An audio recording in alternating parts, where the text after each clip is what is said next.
In order to successfully complete a project that falls under the guise of sexual health, you're going to need at least one counterpart. It'll be most effective if that counterpart is a Moroccan, and depending on your level of comfort in the language, it might help if they speak English really well. So where can we find counterparts? We can find them at associations.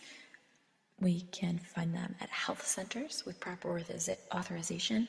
We could use the health centers also as central locations to disseminate information, such as brochures and posters.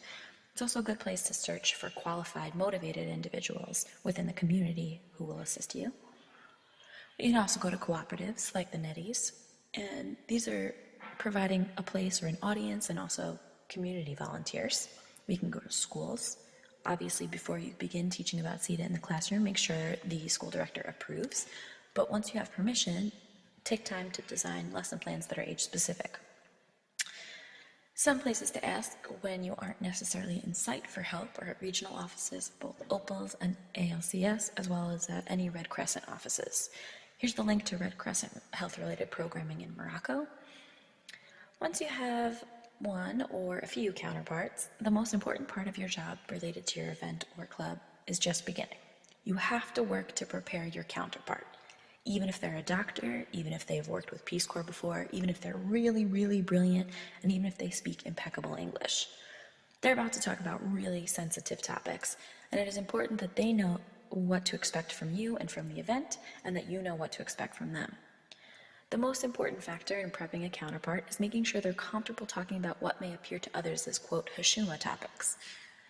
Plan a lesson and activity with your counterpart so that you're both comfortable with the content in full. If your counterpart is not formally educated in CETA or sexual health practices, for example, if they're an English teacher as opposed to a nurse, make sure to go through the basics with them before expecting them to teach it to others. If time permits, prepare a script and rehearse the lesson at length. Include every detail so they know what they're expected to say. If time doesn't permit, ask them to be explicit about what they're willing and not willing to talk about. Give your counterpart the opportunity to express anything they are not comfortable talking about, or certain groups they wouldn't be comfortable working with.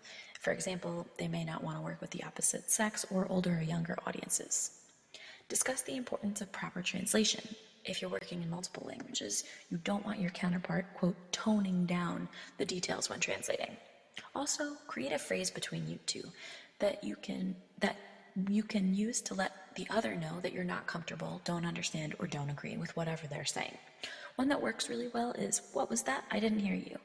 But then use something different when you actually can't hear the other person. This just tips you off that the situation isn't exactly going the way you want it to, and maybe then allows you to change the topic or change what you're discussing exactly. For the activity itself, you should also prepare your audience. Don't be having usual English classes all week and then on Thursday just have a nurse come in with pictures of genitals. This may seem obvious, but if you're going to be using content-based English classes about topics that the students may not be comfortable with, tell them far enough in advance that they can consciously prepare or decide not to come. Pick the audience wisely.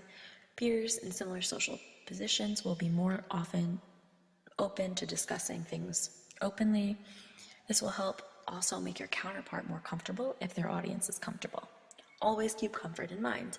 Open with general discussion and general community issues before you get into more nitty-gritty and difficult topics. Edit your content based on the appropriateness of the audience. There's an example about how to limit that conversation based on age in a large liberal city up on the screen. Also, don't hesitate to kick people out. If anyone is disrespectful of the space, they should no longer be allowed in it. Finally, prepare yourself.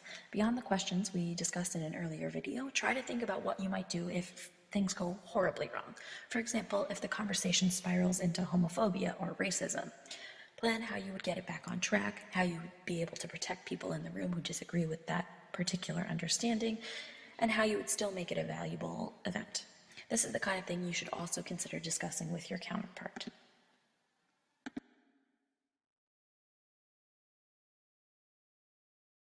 Created using Powtoon.